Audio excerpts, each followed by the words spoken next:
Hello बच्चों, हम लोग आपके लिए लाए हैं बेहतरीन प्लान जो आपके आईआईटी जेई के एग्जाम के लिए बना हुआ है। और इसमें मैथमेटिक्स के हर चैप्टर, हर टॉपिक को अच्छे तरीके से कवर किया गया है। अच्छे क्वालिटी के वीडियो हैं जिसमें आपको आईआईटी जेई को एकदम फोकस में रख करके बनाया गया है। आप इसका फ़ायदा उठाइए, अपने रैंक को इम्प्रूव कीजिए। अगर आपको वीडियो अच्छा लगता है तो आप इसको लाइक कीजिए, सब्सक्राइब कीजिए, अपने दोस्तों के साथ शेयर कीजिए और आगे नए नए वीडियो आपके लिए लाते रहेंगे। पिछले सेशन में हम लोग मॉडुलस से रिलेटेड कुछ क्वेश्चंस किए थे, थ्योरी सीखे थे।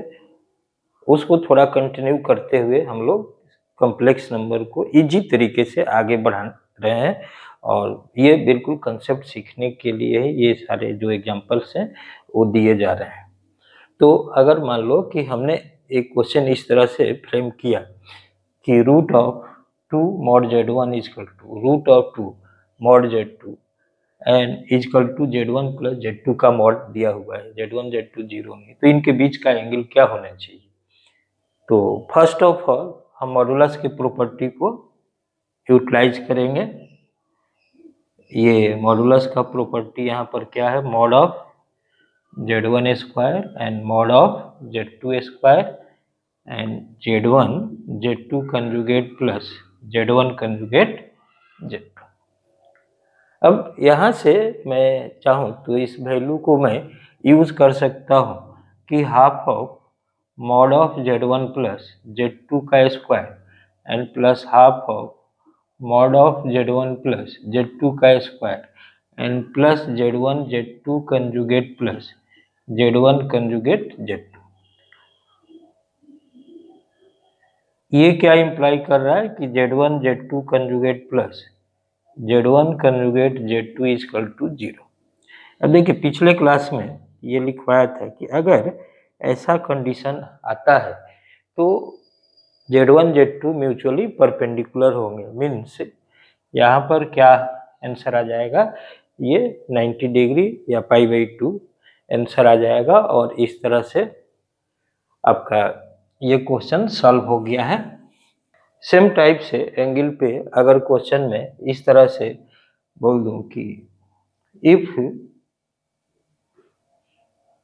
z1 is mod 2 and z2 is mod 3 and angle between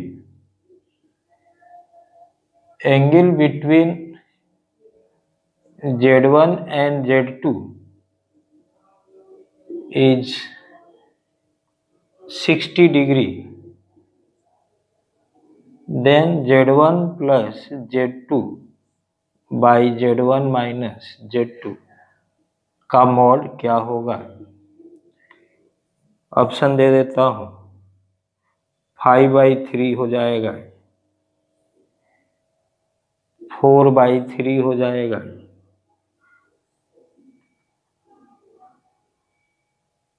√15/4 हो जाएगा,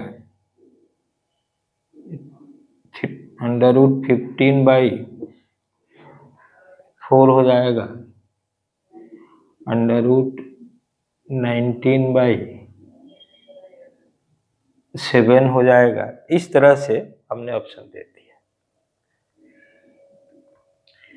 देखिए यहाँ से स्टार्ट कीजिए कि z1 plus z2 and by z1 minus z2 का अगर स्क्वायर कर दें तो ये वैल्यू हो जाएगा z1 का मॉड स्क्वायर प्लस z2 का mod square plus 2 mod z1 mod z2 and cos theta. Important formula है z1 square plus z2 square minus 2 z1 mod and z2 mod and cos theta. इसको हमने use किया है तो ये value आ गया 4 plus 9 plus 2 into 3 into 1/2। इधर से आ गया 4 plus 9 minus 2 into 2 into 3 into 1/2।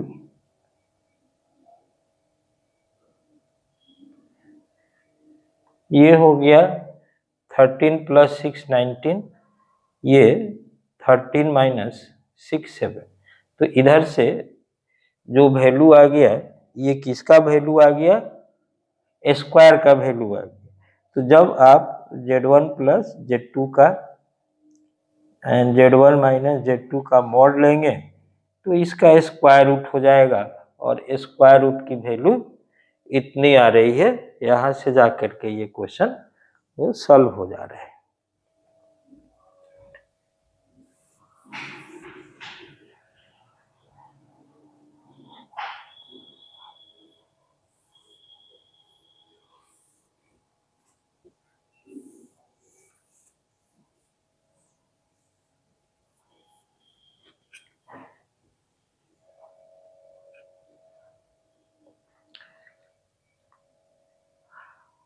अब नेक्स्ट क्वेश्चन अब देखेंगे।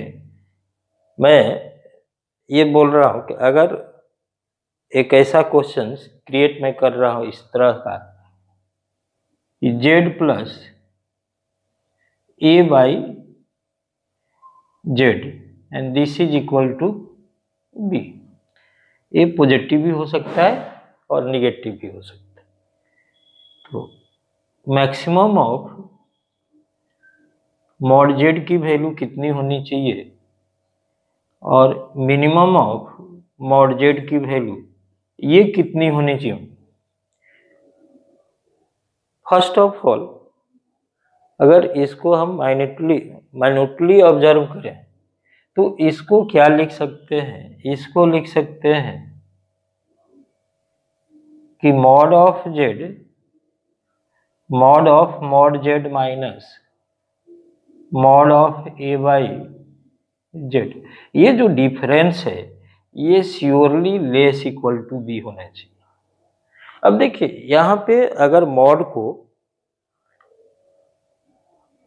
अगर यहाँ पे मैं फर्स्ट मॉड को अगर रिमूव करता हूँ तो ये इनइक्वालिटी चेंज हो जाएगा -B2 mod Z minus mod A/मॉड Z, and this is between -B and B। अब हमारे पास 2 इनइक्वालिटीज है, और 2 इनइक्वालिटीज में पहले राइट इनइक्वालिटी को इसको सॉल्व करता हूँ। तो ये आ गया mod of Z² minus mod of A and minus B mod Z, and this will be less equal to 0। इधर से मॉड Z करस्पॉन्डिंग इक्वेशन को अगर सॉल्व कर दें, करस्पॉन्डिंग इक्वेशन को सॉल्व करने से यहाँ पे मिलेगा B मिलेगा और plus minus B² and +4 mod A/2 मिलेगा। अब अगर लेफ्ट इनइक्वालिटी को सॉल्व करते हैं तो लेफ्ट इनइक्वालिटी से हमें मिलेगा मॉड Z² एंड इधर से plus B mod Z and minus A, and this will be greater equal to 0. This will be greater equal to 0। यहाँ से मॉड Z करस्पॉन्डिंग इक्वेशन को सॉल्व करेंगे तो मॉड Z की वैल्यू आपको आ जाएगी -B plus minus √B² and +4, यहाँ पे मॉड A रहेगा 4 मॉड A/2। अब एक नंबर लाइन ले लीजिए, यहाँ पर जो वैल्यू यूज किए वो B minus √B² +4 mod A n/2। उसके बाद ये जो वैल्यू मिलेगा, इसका जो पॉजिटिव वैल्यू मिलेगा ऑब्वियसली इसके राइट में है, और यहाँ पे एक वैल्यू आपको मिल जाएगा कि b plus root b² and plus 4a/2। जब इसको हमने सॉल्व किया है तो ये -b plus root b² plus 4 mod a/2 मिला है, और एक वैल्यू इधर मिल जाएगा -b minus root b² plus 4a/2 है।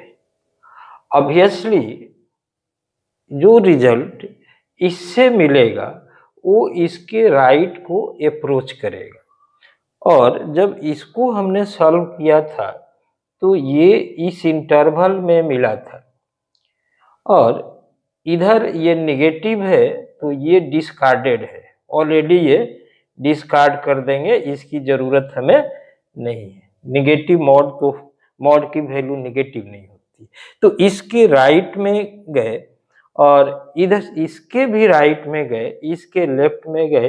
This is the common part of both condition. तो ये जो कॉमन पार्ट है ये इंटरवल है किसके लिए? मॉड जेड के लिए है। तो मॉड जेड का जो वैल्यू बेसिकली हमें मिला वो किसके किसके बीच में मिला? एक b माइनस एक इधर से -b क्या मिल रहा है? -b plus b² plus 4 mod a/2 एक इधर मिल रहा है, और एक मिल रहा है b plus root b² plus 4 mod a/2 मिल रहा है। तो ये इंटरवल जो मिल रहा है ये मिनिमम मॉड जेड की वैल्यू दे रहा है, और ये जो नंबर मिल रहा है ये मैक्सिमम मॉड जेड की वैल्यू को बता रहा है। तो अगर ये हमारे पास अगर प्रॉपर कंसेप्ट है तो कोई भी अगर ऑब्जेक्टिव है हम चाहें तो क्विकली कर सकते हैं, या इस प्रोसेस को यूज करने में कोई परेशानी नहीं है कि ये मेथड हम यूज कर जाए, और ये बहुत ही इफेक्टिव मेथड है। आप इसको आराम से यूज कर सकते हैं। एक एग्जांपल मैं और इस पे देता हूँ। सपोज कीजिए कि मैं कह रहा हूं कि z प्लस 1/z है और ये 1 है, तो यहाँ पे मॉड z की मैक्सिमम वैल्यू कितनी होनी चाहिए और minimum value of mod z कितनी होनी चाहिए? तो अब देखिए यहाँ पे अगर ये कैलकुलेट करना है तो सिंपली ये मेथड को आप फॉलो कर जाइए। अगर मेथड माइंड में सेट है तो ये a है और ये b है, तो यहाँ पर ये वैल्यू अगर हमें चाहिए तो हमने यहाँ पे 1 ले लिया और इधर प्लस कर दिया, फिर इसका स्क्वायर 1 कर दिया, और ये मॉड a की वैल्यू 1 है तो ये 4 आ गया और /2 आ गया, तो ये आ गया आपको मैक्सिमम वैल्यू आ गया। अब मिनिमम वैल्यू के लिए सेम वेज हम यहाँ पे -b अगर यूज कर रहे हैं, देखिए ये -b यहाँ पे यूज करें तो -1 प्लस √5/2 ये जो वैल्यू आ रहा है ये आपको मिनिमम दे रहा है और ये वैल्यू मैक्सिमम दे रहा है। तो इस तरह से आप इस कंसेप्ट को यूटिलाइज कर सकते हैं। बहुत सारे जो कॉम्पिटिशन्स है उसमें ये कंसेप्ट प्रॉपरली एक्सपेक्ट किया जा रहा है कि आप इसको अप्लाई कीजिए, तो इसको बनाइएगा। Okay, thank you.